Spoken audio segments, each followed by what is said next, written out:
Hello friends, welcome to science magnet. दोस्तों, कैसे हैं आप लोग सभी?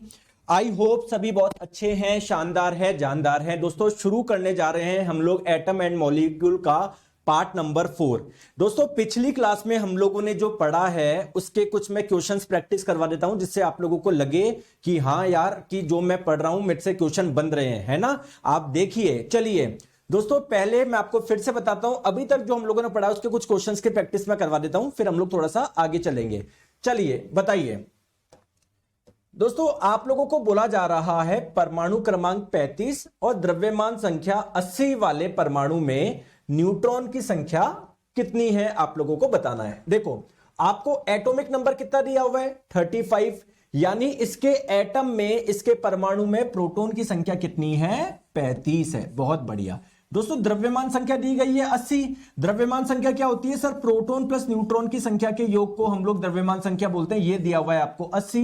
न्यूट्रॉन बताना है तो न्यूट्रॉन क्या हो जाएगा, 80 में से ये प्रोटॉन की संख्या माइनस कर लो, ठीक है।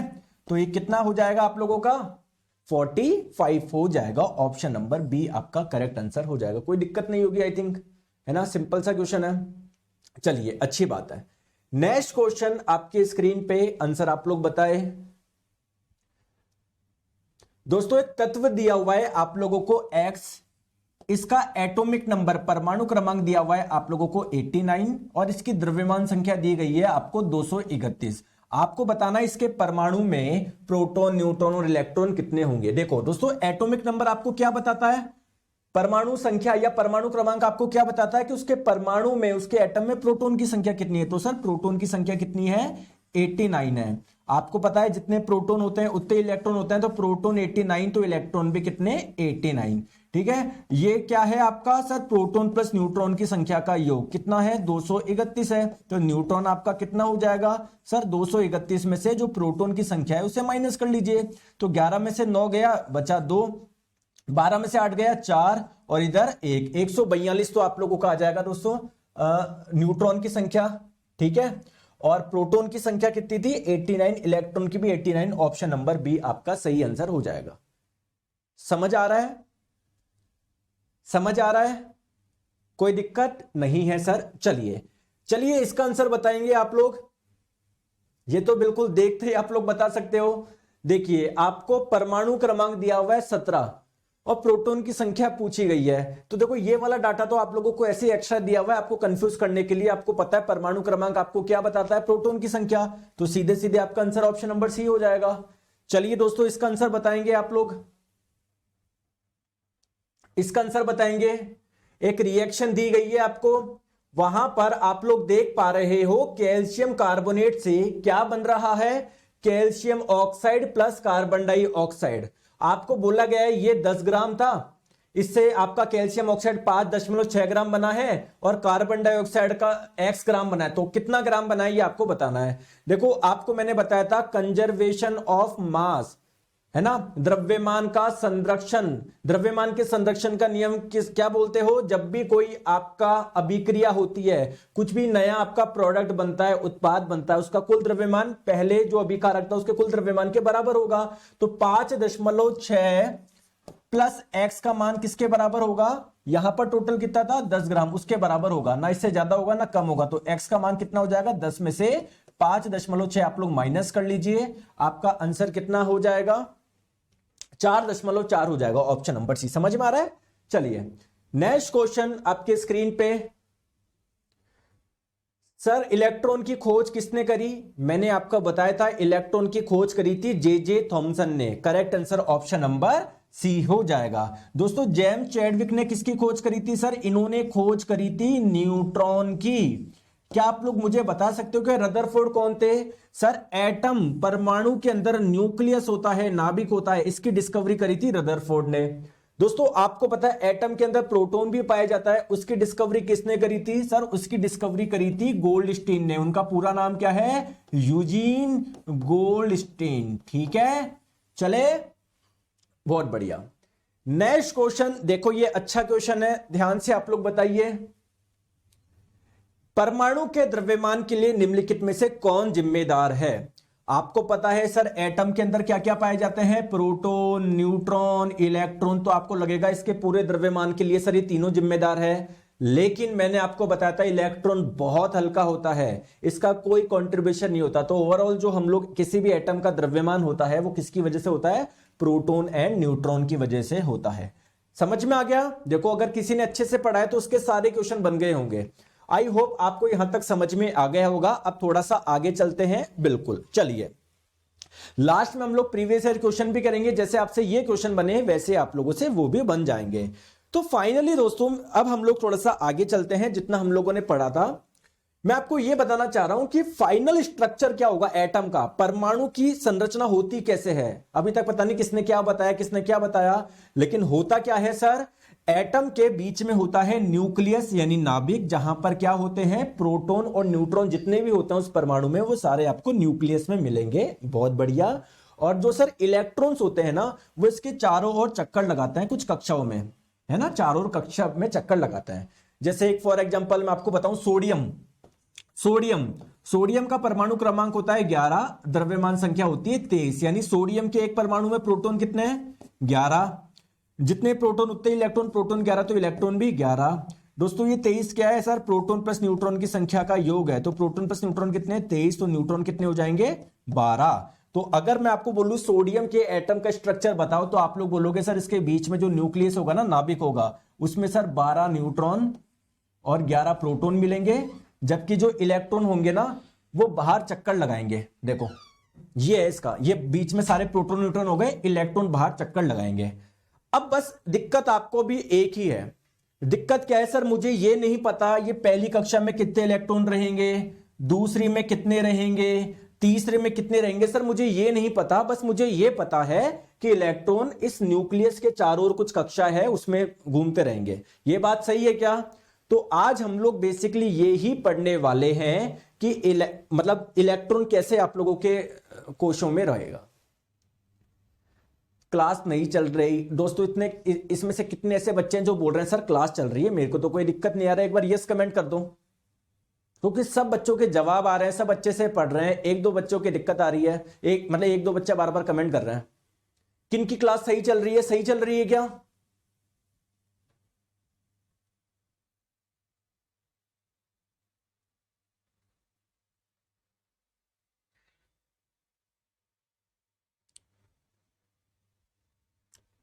सर क्लास एक बार चेक कराता हूं मैं।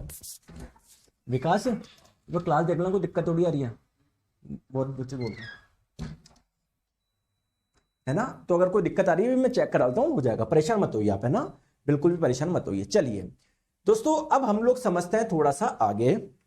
दोस्तों एक दो कॉन्सेप्ट मैं आपको समझाता हूं, क्योंकि अब आपको एटॉमिक नंबर परमाणु क्रमांक क्या होता है ये पता है, मास नंबर द्रव्यमान संख्या क्या होता है ये पता है। देखो दोस्तों एक्चुअली में जैसे मैं आप लोगों को बोलूं, अभी जैसे मैंने एक एग्जांपल दिया, सोडियम का परमाणु क्रमांक कितना होता है, 11 होता है, द्रव्यमान संख्या होती है 23। ठीक है, जैसे हमारे पास में क्या है, टोटल 118 तत्व है, किसी का परमाणु क्रमांक 1 है, किसी का 2 है, किसी का 3 है, किसी का 4 है, किसी का 5 है, किसी का 6 है, किसी का 7 है, किसी का 8 है। बहुत बढ़िया। दोस्तों अगर मैं आप लोगों से पूछूं कि हाइड्रोजन का एटॉमिक नंबर या हाइड्रोजन का परमाणु क्रमांक क्या है, आप लोग बोलोगे सर 1 है। बहुत बढ़िया। लेकिन दोस्तों होता क्या है, कोई कोई हाइड्रोजन ऐसा होता है जिसकी द्रव्यमान संख्या 1 होती है, कोई कोई हाइड्रोजन का हमने ऐसा रूप भी देखा है जहां पर हाइड्रोजन की संख्या द्रव्यमान संख्या 2 देखने को मिलती है, कोई कोई हाइड्रोजन हमने ऐसा भी देखा है जहां पर द्रव्यमान संख्या 3 देखने को मिलती है। दोस्तों इसका मतलब क्या है पहले तो आप लोग समझो। देखो एटॉमिक नंबर आपको बताता है प्रोटॉन की संख्या, तो इस वाले में देखो आपको 99% तो आपको यही वाला मिलेगा, लेकिन कई जगह हमने और भी इसके रूप देखे हैं। आ जाओ, प्रोटॉन की संख्या इसमें 1, इसमें भी 1, इसमें भी 1, इसमें न्यूट्रॉन की संख्या कितनी हो जाएगी, प्रोटॉन प्लस न्यूट्रॉन की संख्या का योग 1, प्रोटॉन 1 है तो न्यूट्रॉन जरूर 0 रहा होगा, यहां पर न्यूट्रॉन 1, यहां पर न्यूट्रॉन 2। तो हमने क्या देखा कि कोई कोई हाइड्रोजन के एटम ऐसे थे जिसमें न्यूट्रॉन 1 मिल रहा था, किसी में 2 मिल रहा था। तो दोस्तों इसी को हम लोग क्या बोलते हैं, हाइड्रोजन के आइसोटोप्स यानी समस्थानिक।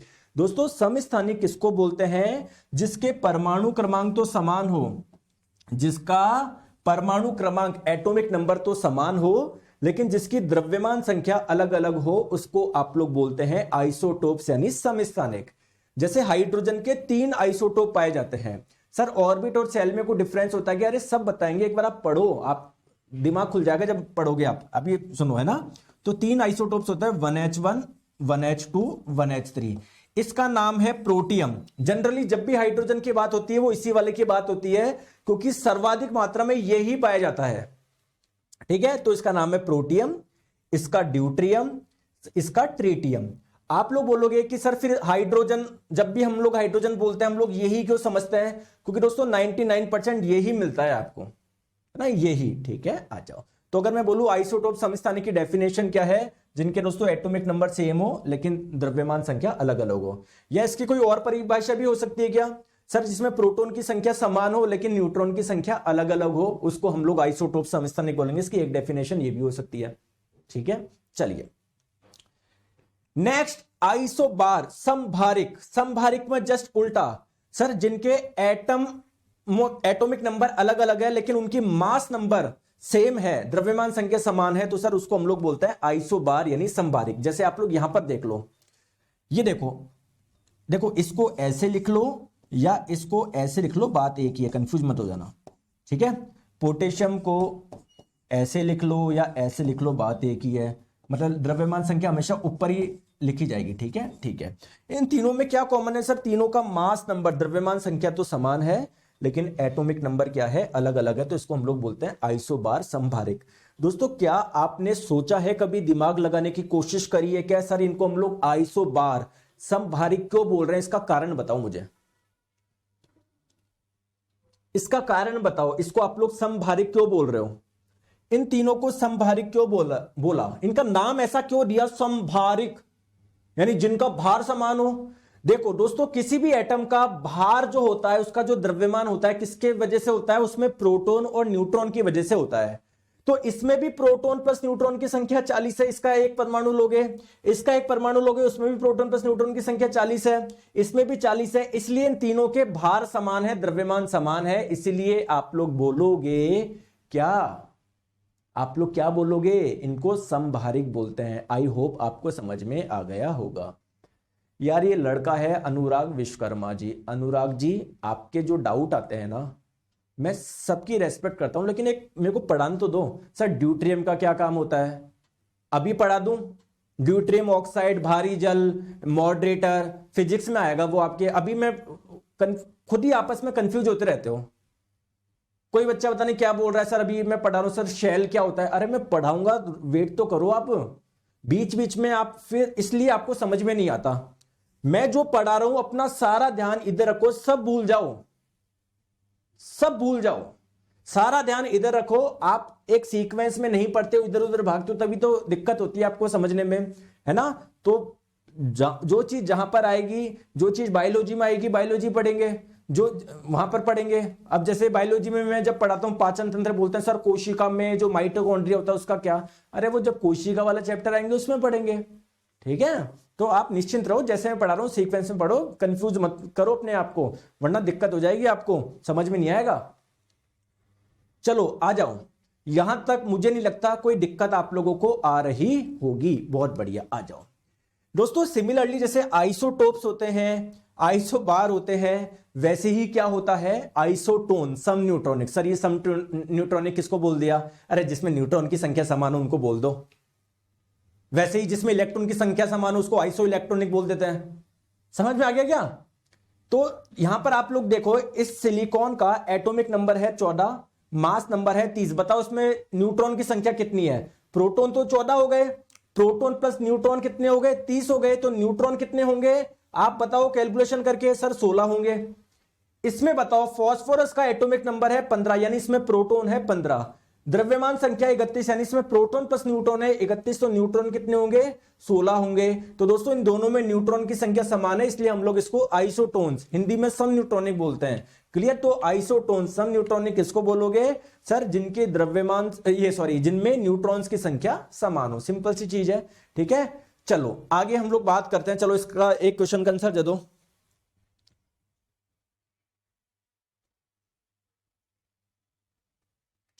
बताओ। गौरव रमीला जी बोल रहे सर एटॉमिक नंबर को ही इलेक्ट्रॉन की संख्या बोलेंगे क्या? देखो एटॉमिक नंबर होता है प्रोटॉन की संख्या, और जितने प्रोटॉन होते हैं उतने ही इलेक्ट्रॉन होते हैं एक उदासीन परमाणु में।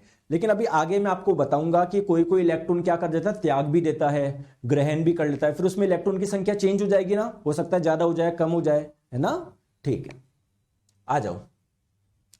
निम्नलिखित में से कौन सा जोड़ा संभारिक को दर्शाता? आइसोबार आपने किसको बोला था सर? जिनके मास नंबर सेम हो, जिनकी द्रव्यमान संख्या समान हो। ठीक है, तो देखो इसकी द्रव्यमान संख्या 3 है, इसकी द्रव्यमान संख्या 4 है, ऊपर वाले हमेशा मास नंबर बनेगा। अब चाहे इसको देखो, इसको चाहे बहुत सारे तरीके लिखने के, इसको ऐसे भी लिख सकते हो, इसको ऐसे भी लिख सकते हो। ऊपर वाली जो संख्या होगी वो हमेशा मास नंबर होगी, द्रव्यमान संख्या। तो यहां पर 3, यहां पर 4 समान नहीं है, यहां पर 24 25 यहां पर भी समान नहीं है, यहां पर और यहां पर द्रव्यमान संख्या समान है, तो ये आइसोबार संभारिक है।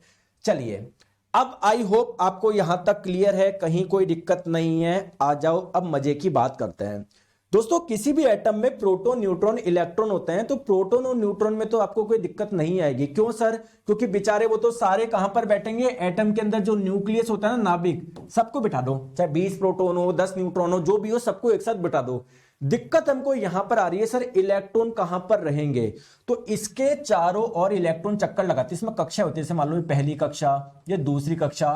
तो दिक्कत यह है, हमको ये कंफ्यूजन है। कंफ्यूजन क्या सर? हमको ये कैसे पता लगेगा किस पहली कक्षा में कितने इलेक्ट्रॉन जाएंगे, दूसरी में कितने जाएंगे?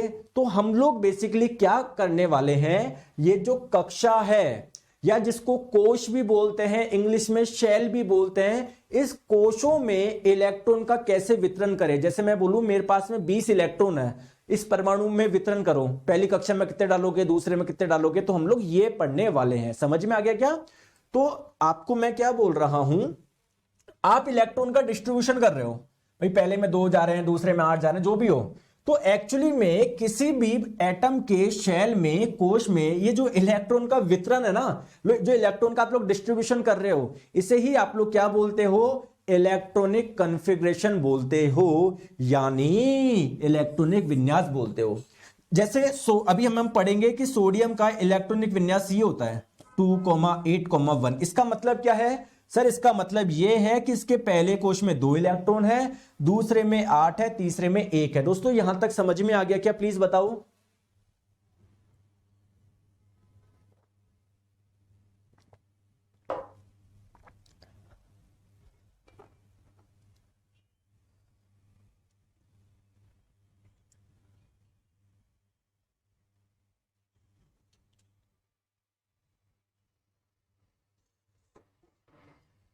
ठीक है, यहां तक समझ में आ गया? सर यहां तक समझ में तो आ गया, लेकिन मुझे ये नहीं पता पहले में 2 कैसे आए, दूसरे में 8 कैसे आए। तो यार इसके लिए हमको किसी ना किसी ने तो बताया होगा। बिल्कुल दोस्तों, यहां पर 2 साइंटिस्ट थे, एक तो बोर नाम के, नील्स बोर जो आपने सुना था प्लेनेटरी मॉडल जिन्होंने दिया था, एक बरी नाम के। इन्होंने दोनों ने मिलकर कुछ तरीके बताए जिससे हमको पता पड़ेगा कि यार पहली कक्षा में कितने इलेक्ट्रॉन जाएंगे, दूसरे में कितने जाएंगे। दोस्तों इन्होंने जो एक स्कीम बताई, एक जो योजना बताई इलेक्ट्रॉन के डिस्ट्रीब्यूशन की, उसे हम लोग बोलते हैं बोर बरी स्कीम, बोर बरी योजना। ये 2 लोगों के द्वारा दी गई थी, बोर और बरी नाम के 2 व्यक्तियों के द्वारा। चलिए सर बताइए इन दोनों व्यक्तियों ने हमको क्या बताया, आइए हम समझते हैं। देखो आ जाओ। तो देखो इन्होंने हमको क्या बताया, इन्होंने क्या बताया वो मैं आपको बताने जा रहा हूं। देखो इन्होंने हमको कुछ चीजें बताई, 3 पॉइंट इन्होंने बताए, जिसके माध्यम से अगर आपने वो समझ लिए, आप भी किसी का भी बता दोगे कि उसमें इलेक्ट्रॉन का कैसे डिस्ट्रीब्यूशन करना है। देखो इन्होंने सबसे पहले एक चीज बताई, इन्होंने ये बताया किसी भी कोश में, किसी भी कोश में, किसी भी शेल में अधिकतम इलेक्ट्रॉन कितने जा सकते हैं, 2n² से आप लोग पता लगा सकते हो इसका। और जहां पर n बराबर 1 का मतलब पहली कक्षा, n बराबर 2 का मतलब दूसरी कक्षा, n बराबर 3 का मतलब तीसरी कक्षा। तो आप मुझे एक छोटी सी बात बताओ कि इस पहली कक्षा में अधिकतम कितने इलेक्ट्रॉन आ सकते हैं। आगे का मत सोचो, बस ये बताओ 2n स्क्वायर फॉर्मूला लगाओ, n का मान 1 रखा, 1 का स्क्वायर करोगे तो 1 ही आएगा, 1 इंटू 2 2। तो पहली कक्षा में सर अधिकतम 2 इलेक्ट्रॉन रख सकते हैं। दोस्तों दूसरी कक्षा में अधिकतम कितने रख सकते हैं? n का मान 2 रखो, 2 का स्क्वायर 4, 4 दूनी 8। सर दूसरी कक्षा में अधिकतम 8 इलेक्ट्रॉन रख सकते हैं। तीसरी कक्षा में अधिकतम कितने इलेक्ट्रॉन आ सकते हैं? 3 का स्क्वायर 9, 9 दूनी 18। चौथी कक्षा में अधिकतम कितने इलेक्ट्रॉन आ सकते हैं? 4 का स्क्वायर करो, 16, 16 दूनी 32। पांचवी कक्षा में अधिकतम कितने इलेक्ट्रॉन आ सकते हैं? n का मान 5 रखो, 5 का स्क्वायर 25 दूनी 50। समझ में आ गया? ये समझ में आ रहा है? कोई दिक्कत नहीं है? बिल्कुल सर, मुझे पहला पॉइंट समझ में आ गया इन्होंने क्या बताया। चलो दोस्तों दूसरा पॉइंट ये क्या बोलते हैं कि किसी की बाह्यतम कक्षा में, सबसे जो भारी कक्षा है ना, उसमें अधिकतम 8 ही इलेक्ट्रॉन हो सकते हैं, चाहे उसकी कैपेसिटी कितनी ही क्यों ना हो। सर नहीं आया समझ में? समझाओ। सर नहीं आया मुझे समझ में? बिल्कुल समझाते हैं, टेंशन मत लो, बिल्कुल मत लो, आ जाओ। जैसे दोस्तों पोटेशियम का एटॉमिक नंबर होता है 19, यानी पोटेशियम के परमाणु में प्रोटॉन की संख्या कितनी है? 19। तो जितने प्रोटॉन उतने इलेक्ट्रॉन, इलेक्ट्रॉन भी 19। पहली कक्षा में कितने आ सकते हैं? 2 आ सकते हैं। दूसरे में कितने आ सकते हैं? 8 आ सकते हैं। तो 19 में से आपने सेट कर दिए कितने? 10। तीसरी कक्षा में कितने आ सकते हैं अधिकतम? सर तीसरी कक्षा में अधिकतम 18 आ सकते हैं, लेकिन आपके पास टोटल इलेक्ट्रॉन ही 19 थे। पहली कक्षा में 2 बिठा दी, दूसरे में 8 बिठा दी, 10 तो बिठा दिए, बच्चे 9। क्या 9 में इस कक्षा में बिठा दूं? क्या बिल्कुल बिठा दो सर। तीसरी कक्षा की कैपेसिटी 18 इलेक्ट्रॉन की, हम तो फिर भी 9 बिठा रहे हैं। तो आपने बताया सर ये, अरे रोहित कुमार जी ब्लॉक कर दूंगा यार, क्यों इरिटेट कर रहे हो? सर सब शेल क्या होता है मुझे बताओ। क्या बोले यार, छोड़ो, क्या पढ़ाऊं तुम्हें? रोहित कुमार जी जब मैं पढ़ाऊंगा ना भी सब शेल उपकोष, सब बच्चों को समझ में आ जाएगा। तुमको ना तब समझ में आएगा सब शेल क्या होता है, ना तुम्हें अभी समझ में आएगा कि ये कोश क्या होता है ना। ज्यादा ओवर स्मार्ट बनने की कोशिश मत करो रोहित कुमार जी, है ना। ज्यादा ओवर स्मार्ट मत बनो, मुझे पता है तुमको बहुत कुछ आता है, आता कुछ भी नहीं है, बस over smart. Sir sub shell क्या होता है ये? तो एक नॉर्मल आदमी, साधारण आदमी मेरा जैसा बोलेगा गुरुजी ये होता है। लेकिन दोस्तों मैंने भी आपको क्या बताया, अभी इनका दूसरा पॉइंट क्या था? पहला पॉइंट तो सही है, पहले पॉइंट के अनुसार तो आप सही हो, लेकिन इन्होंने ये एक पॉइंट और बताया कि यार किसी के भी बाह्यतम कक्षा में 8 इलेक्ट्रॉन से ज्यादा हो ही नहीं सकते।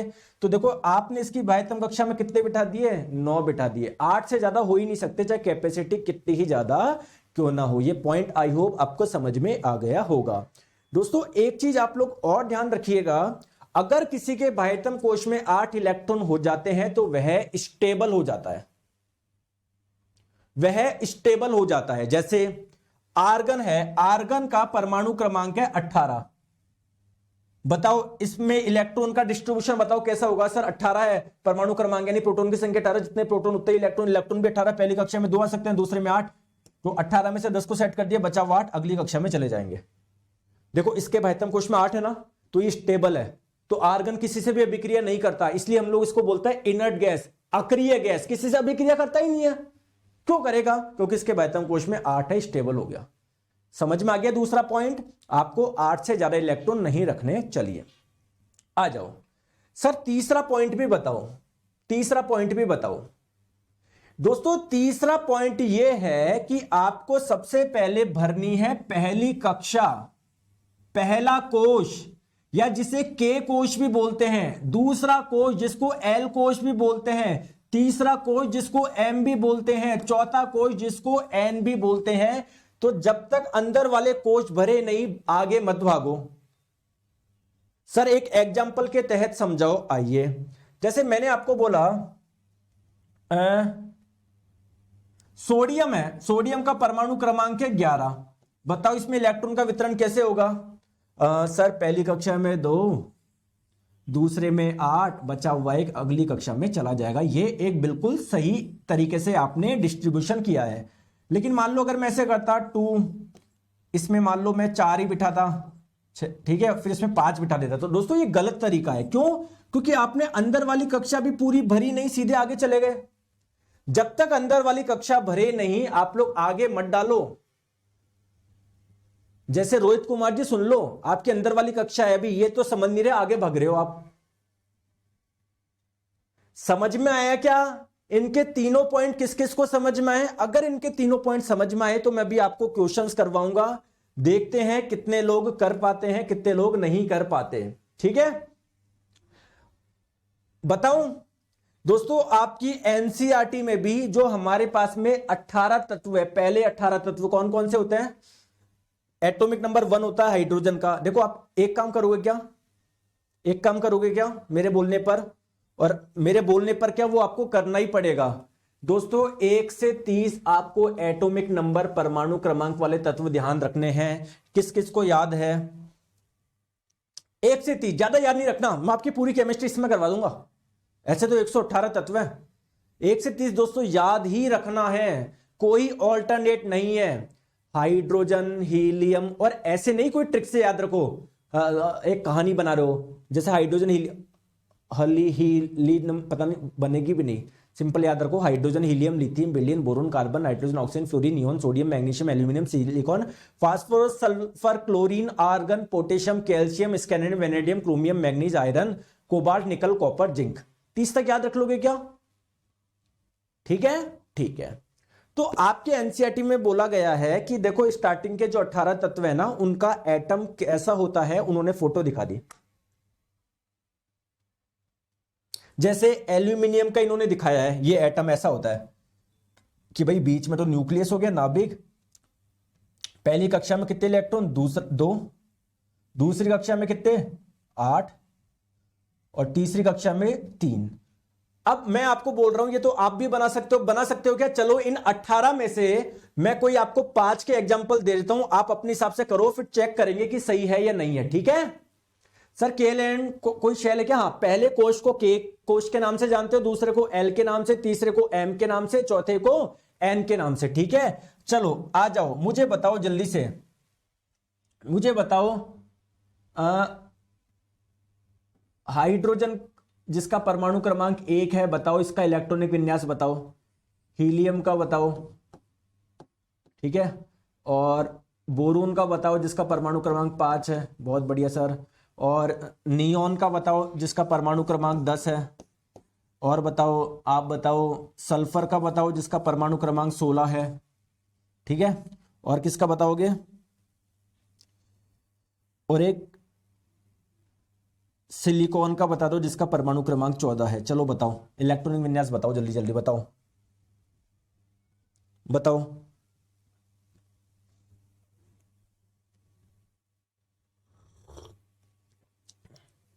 बताओ,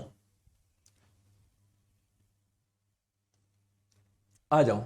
हाइड्रोजन का परमाणु क्रमांक 1, यानी इसमें प्रोटॉन की संख्या 1, जितने प्रोटॉन उतने ही इलेक्ट्रॉन, यानी इलेक्ट्रॉन भी 1। तो पहली कक्षा में 2 इलेक्ट्रॉन आ सकते हैं आपके पास, तो फिर भी 1 इलेक्ट्रॉन है, पहली कक्षा में 1 इलेक्ट्रॉन बिठा दो, ये इसका इलेक्ट्रॉनिक विन्यास है। हीलियम में टोटल इलेक्ट्रॉन 2, पहली कक्षा में 2 इलेक्ट्रॉन आ सकते हैं, तो बिठा दो पहली कक्षा में 2 इलेक्ट्रॉन। बोरोन, इसमें टोटल इलेक्ट्रॉन 5 है, पहली कक्षा में 2 आ सकते हैं, बचे हुए 3 अगली कक्षा में चले जाएंगे क्या? बिल्कुल सर, दूसरी कक्षा की कैपेसिटी 8 इलेक्ट्रॉन की, हम तो फिर भी 3 ही बिठा रहे हैं। नियोन 10, पहली कक्षा में 2, बचे हुए 8 अगली कक्षा में आ जाएंगे, दूसरी कक्षा की कैपेसिटी भी 8 इलेक्ट्रॉन की होती है, तो 8 इलेक्ट्रॉन ले लेगा, कोई दिक्कत नहीं है। सल्फर का होता है 16, पहली कक्षा में 2, दूसरे में 8, बचे हुए 6 अगली कक्षा में आ जाएंगे। सिलिकॉन पहली कक्षा में 2, दूसरे में 8, बचे हुए 4 अगली कक्षा में चले जाएंगे। कोई दिक्कत तो नहीं है किसी को? कोई दिक्कत तो नहीं है? चेक कर ले क्या मैंने सही कराया क्या? देखो सल्फर का मैंने ये कराया, पहली कक्षा में 2, दूसरे में 8, तीसरे में 6। चलो चेक करो सल्फर का, ये रहा पहली कक्षा में 2, 1 2, कलर दूसरा यूज कर लेता हूं मैं, रुको, कलर दूसरा यूज कर लेता हूं। पहली कक्षा में 2, दूसरे में 8, देखो 1 2 3 4 5 6 7 8, तीसरे में कितने हैं? 1 2 3 4 5 6। सही किया ना मैंने? और चेक कर लो, नियोन का चेक कर लो, पहली कक्षा में 2, दूसरे में 8, देखो सही किया है क्या अपन ने?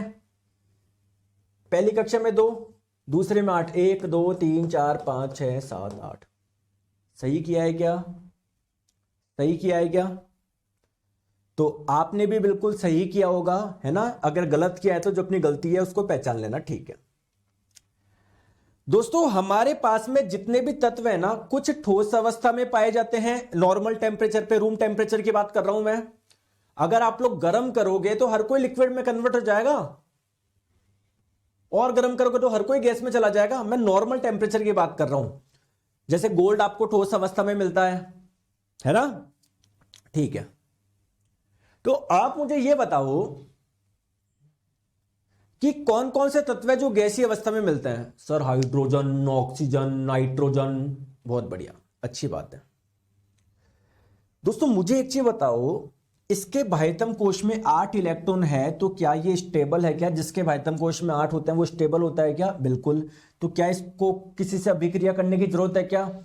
आप इतनी मेहनत क्यों कर रहे हो, पढ़ाई क्यों कर रहे हो? क्योंकि आप सिलेक्शन हो जाओगे, आप स्टेबल हो जाओगे, आपको कहीं कोई दिक्कत नहीं है। अभी आपके लिए रोज है ना प्रॉब्लम की बात है, कभी पिताजी से पैसे मांगने पड़ते हैं, कभी मम्मी से मांगने पड़ते हैं, कभी कुछ काम करना पड़ता है, ठीक है। तो अभी एक बार आपकी एक जॉब लग जाएगी तो आप स्टेबल हो जाओगे, फिर ऐसे काम नहीं करने पड़ेंगे आपको कि यार पापा से मांगने पड़ रहे हैं या कुछ छोटा मोटा 2-3 घंटे के लिए कुछ काम करके आ गए ना, वो वाले काम हमको नहीं करने पड़ेंगे। बहुत बढ़िया, लेकिन ये स्टेबल हो गया, बहुत बढ़िया।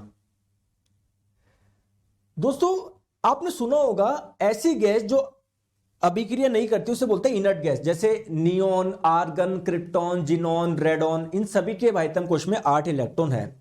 मेरा क्वेश्चन यह है, आपने सुना है कि हीलियम भी इनर्ट गैस होती है। दोस्तों इसके तो 8 इलेक्ट्रॉन है ही नहीं भाई, ये इसकी पहली कक्षा है, ये इसकी बाह्यतम कक्षा बनेगी, इसमें 8 इलेक्ट्रॉन तो है ही नहीं, तो फिर ये इनर्ट क्यों हुआ? इसको इनर्ट क्यों बोल दिया? ये स्टेबल कहां से हो गया? इसका मुझे जवाब दो, कौन बताएगा?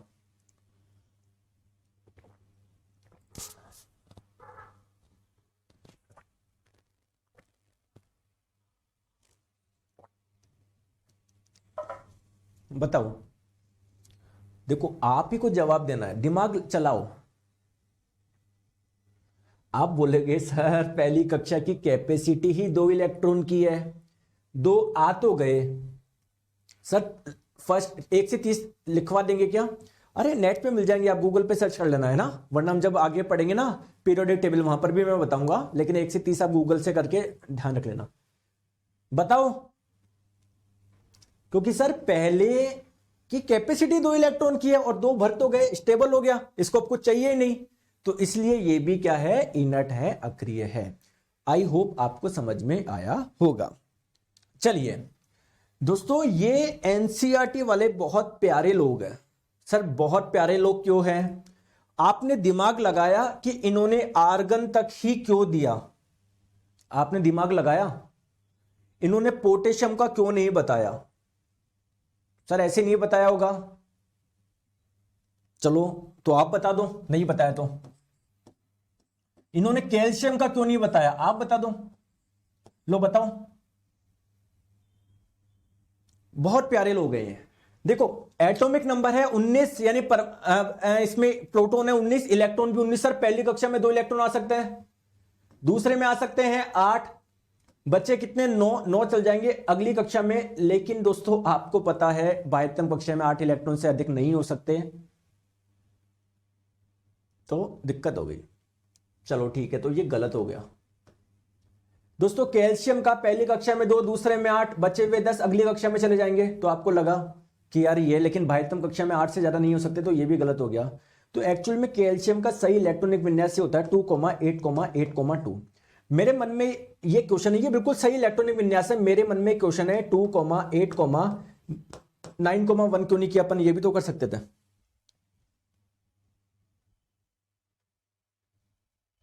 ये भी तो कर सकते थे, ये भी तो कर सकते थे, यही क्यों किया? जबकि आपने पढ़ा है जब तक अंदर की कक्षा पूरी तरीके से नहीं भरे बाहर मत जाओ। तो अंदर की कक्षा तो यार यहां पर हमने भरी है, इन्होंने तो भरी नहीं थी।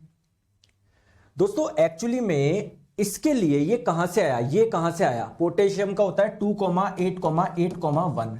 इसमें थोड़ा सा आपको अंदर और डिटेल में जाना पड़ेगा। कोश के अंदर होते हैं उपकोश, उपकोश के अंदर होते हैं कक्षक, जो आपकी क्लास 11 के एनसीईआरटी में है। 9वीं 10वीं तक के बच्चों को ये नहीं पढ़ाया जाता, ना ही उनको इतना लोड डाले जाएगा, इसलिए उन्होंने नहीं बताया, ठीक है। लेकिन हम पढ़ेंगे, हम पढ़ेंगे, टेंशन मत लो। कोश के अंदर उपकोश, जब वो आप पढ़ लोगे ना ऑफ बाउ का नियम वगैरह मैं पढ़ाऊंगा, तब आपको अपने आप पता पड़ जाएगा सर ये ऐसा क्यों किया आपने, तब आपको पता पड़ जाएगा सर आपने ये ऐसा क्यों किया। ठीक है, क्लियर, तब आपको पता पड़ जाएगा। अभी आप जवाब दे ही नहीं सकते। जैसे कुछ बच्चे बोल रहे हैं, कुणाल जी बोल रहे हैं सर 2 सेल का ऑक्टेट कंप्लीट करवा सकते हैं ऐसे, अरे नहीं, आप बता ही नहीं सकते जब तक आप लोग ऑफ बाउ का नियम नहीं पढ़ोगे, आप बता ही नहीं सकते। ऑफ बाउ के नियम से ही आपको पता पड़ेगा ये ऐसा क्यों आया। ठीक है, आ जाओ, बहुत बढ़िया, चलो आ जाओ। तो चेक कर लेना 1 से 18 तक आपके एग्जाम में यही आने वाले हैं। सबका एक बार कॉपी में अलग से बनाना और चेक करना, सबका अलग से एक बार कॉपी में बनाना और चेक करना आपकी सही है या नहीं है। मैग्नीशियम का भी कर लेना, देखो ये हाइड्रोजन परमाणु क्रमांक 1, हीलियम का 2, लिथियम 3, 4, 5, 6, 7, 8, 9, 10, 11, 12, 13, 14, 15, 16, 17, 18 करके चेक कर लोगे ना। चेक कर लेना इससे कि सही तो बनाए ना आपने, नहीं बनाए तो देखना क्या गलती करी है। आ जाओ, चलो अब दोस्तों थोड़ा सा हम लोग चलते हैं आगे। दोस्तों एक्चुअली में एक राज की बात बताऊं क्या मैं,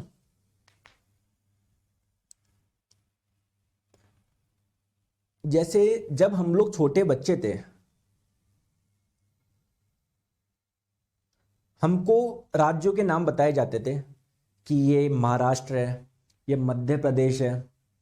क्या आपको कभी जब 2-3 साल के थे आपको बता दिया था क्या कि महाराष्ट्र के अंदर भी इतने शहर, इतने जिले वगैरह है, ये राजस्थान के अंदर इतने शहर है? नहीं, क्योंकि दोस्तों हमारी उतनी कैपेसिटी नहीं थी याद करने की ये सारी चीजें।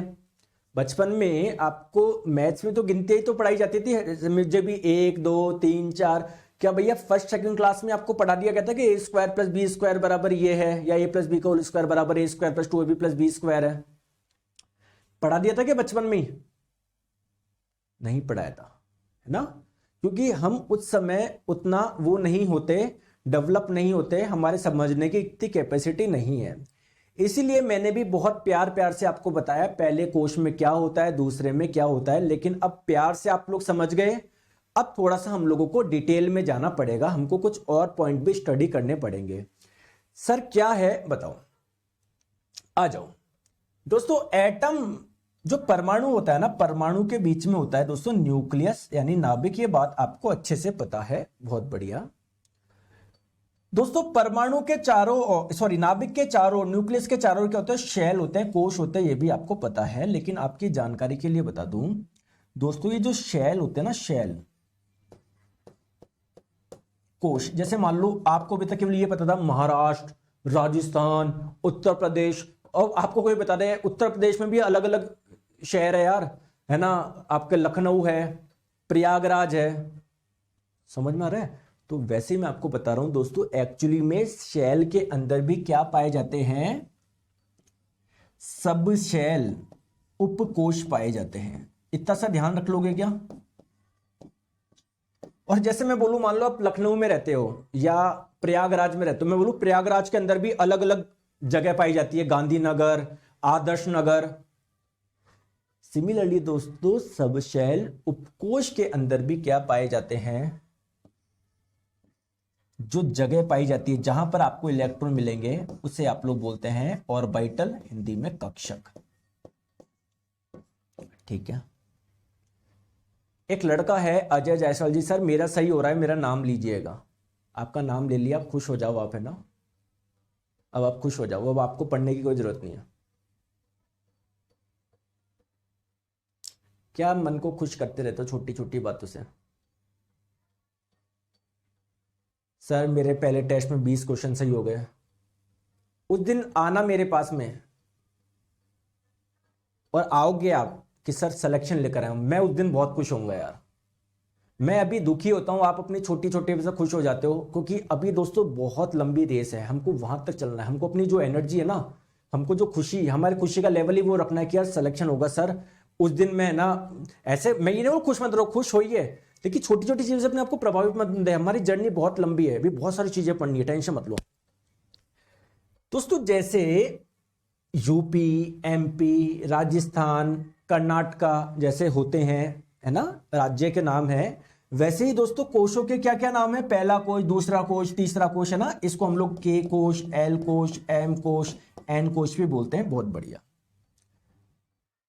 दोस्तों जैसे शहरों के अलग अलग नाम होते हैं वैसे ही उपकोष के भी अलग अलग नाम होते हैं, जैसे एस उपकोष, पी उपकोष, डी उपकोष, एफ उपकोष। बहुत बढ़िया।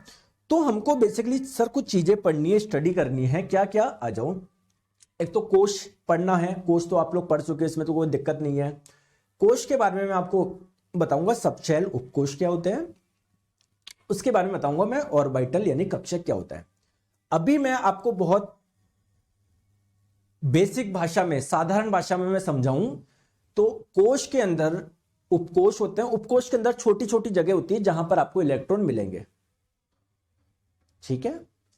जैसे आप मुझे ढूंढना है तो इंडिया में कहां जाना है, राजस्थान में जाओ, राजस्थान में कहां जाना है, जयपुर में जाओ, जयपुर में इस कॉलोनी में आओ, ठीक है। वैसे ही मैं आपको ये छोटी चीज बता रहा हूं, बहुत सिंपल रखना, कंफ्यूज मत हो, बहुत प्यार से समझ में आएगा।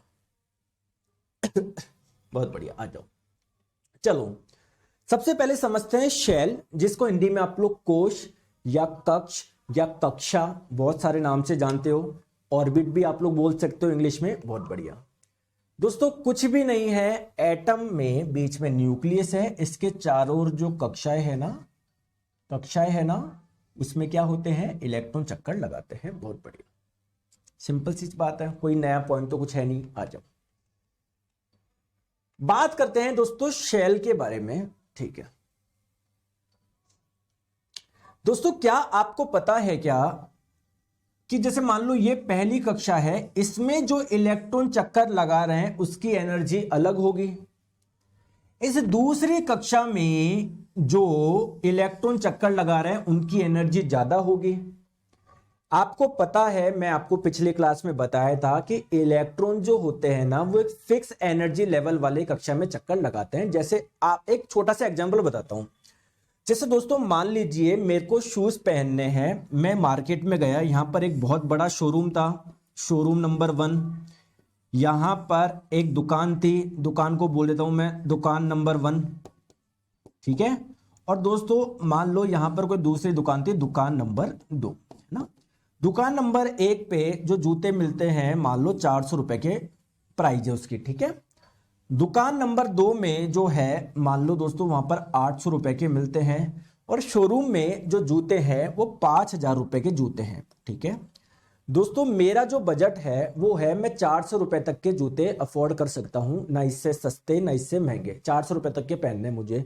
तो मुझे कहां पर जाना चाहिए, दुकान नंबर 1 में जाना चाहिए, दुकान नंबर 2 में जाना चाहिए, या शोरूम में जाना चाहिए? आप मुझे खुद बताओ। सर आपको दुकान नंबर 1 में जाना चाहिए। बहुत बढ़िया।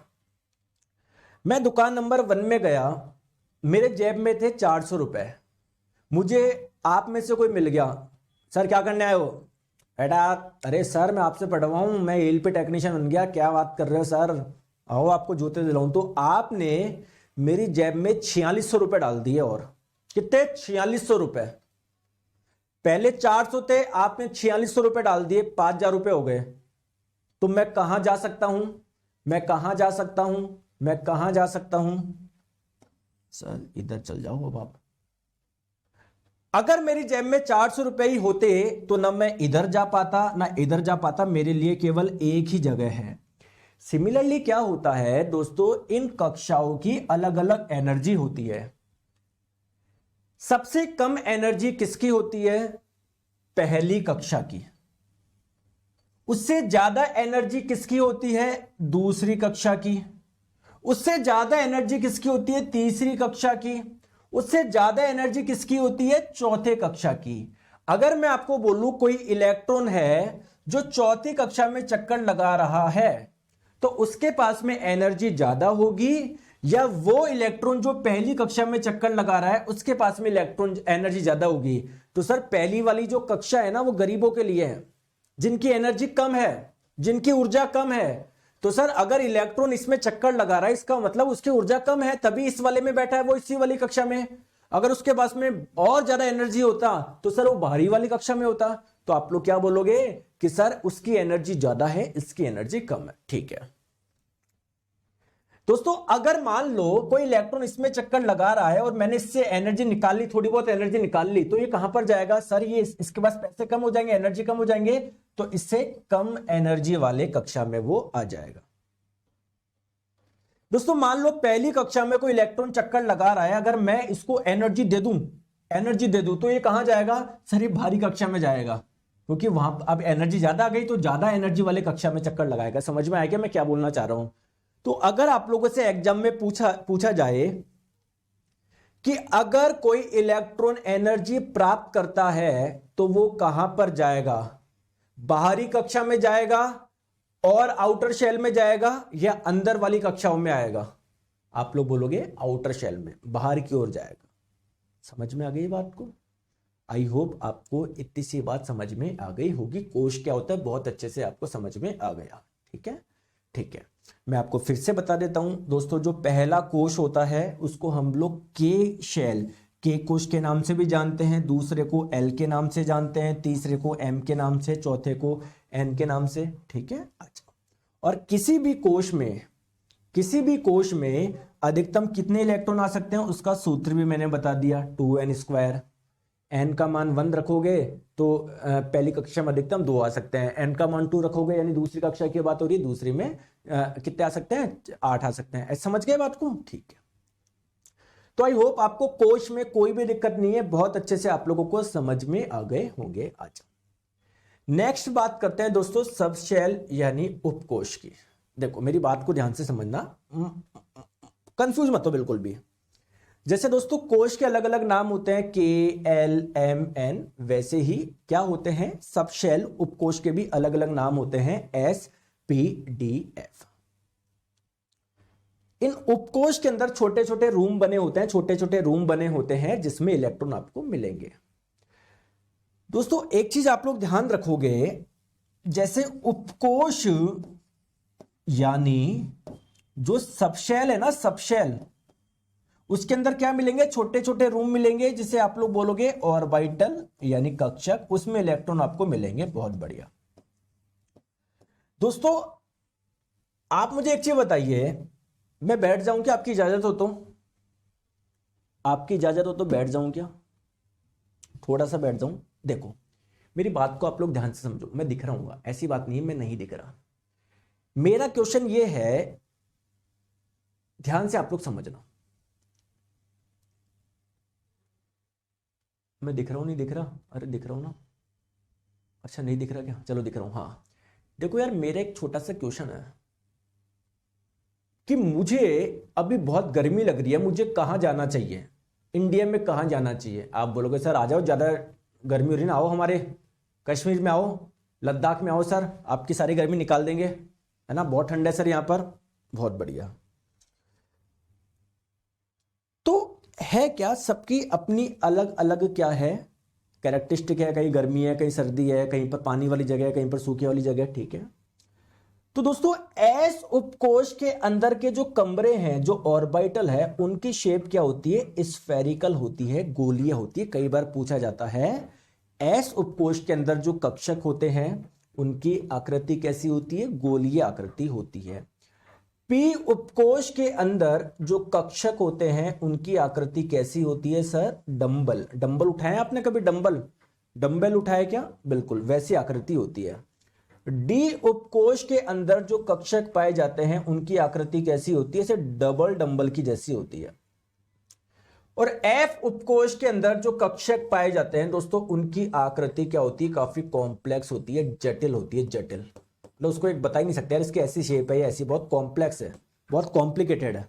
ठीक है, आ जाओ, बहुत बढ़िया, बस हो गया। जैसे आपको कोश का पता लगाना था वैसे मैंने बता दिया उपकोश में क्या अंतर है। इस उपकोश के अंदर वाले जो कक्षक है उसकी आकृति ऐसी है, पी उपकोश के जो कमरे हैं वो ऐसे आकृति के, डी उपकोश के कमरे ऐसी आकृति के, एफ उपकोश के ऐसे, बस हो गया काम। ठीक है, ठीक है दोस्तों, कभी आपने सुना है क्या ये इलेक्ट्रॉनिक विन्यास किसी का देखा है क्या, 1s2 2s2 2p2, ऐसा कुछ देखा है क्या? ऐसा कुछ देखा है क्या? ऐसा कुछ देखा है क्या? हाँ सर देखा है, थोड़ा सा समझाओ, आओ आ जाओ। दोस्तों एक चीज मुझे बताओ, क्या जयपुर इंडिया में है क्या? क्या जयपुर इंडिया में है क्या? हाँ सर। दोस्तों क्या मैं बोलूं जयपुर महाराष्ट्र में है क्या? नहीं सर। आप लोग बोलोगे सर जयपुर राजस्थान में है। बहुत बढ़िया। क्या जयपुर महाराष्ट्र में हो सकता है क्या? नहीं हो सकता। दोस्तों क्या मुंबई राजस्थान में हो सकता है कि नहीं सर, मुंबई महाराष्ट्र का पार्ट है, समझ रहे हो। अच्छा, तो क्या होता है दोस्तों, जो कोश होता है ना, के कोश यानी पहला कोश, इसके अंदर कौन कौन से उपकोष होते हैं, कोई बता पाएगा क्या? इसके अंदर कौन कौन से सबशेल होते हैं दोस्तों? के उपकोष जो होता है ना, पहला कोश, उसके अंदर केवल एस उपकोष पाया जाता है। एल यानी दूसरे कोश में कौन कौन से उपकोष पाए जाते हैं सर? एस भी पाया जाता है, पी उपकोष भी पाया जाता है।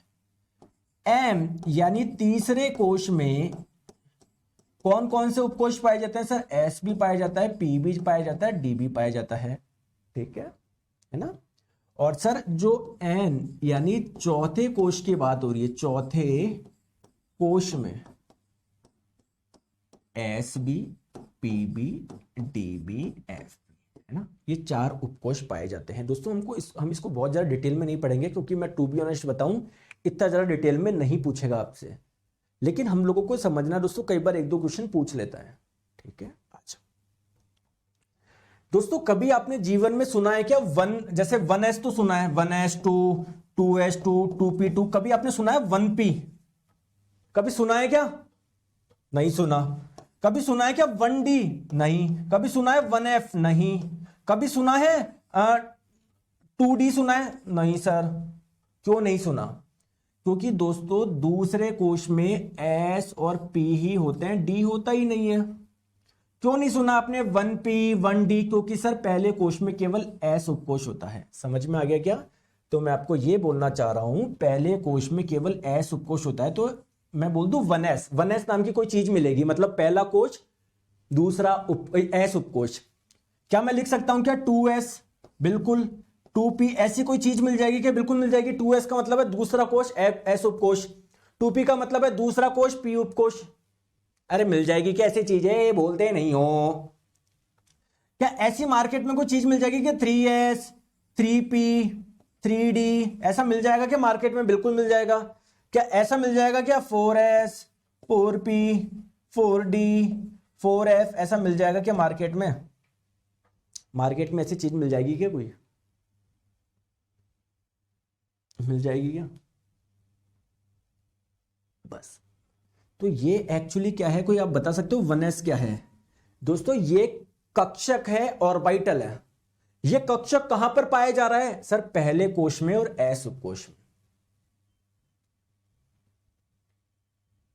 दोस्तों ये 4p कक्षक कहां पर है?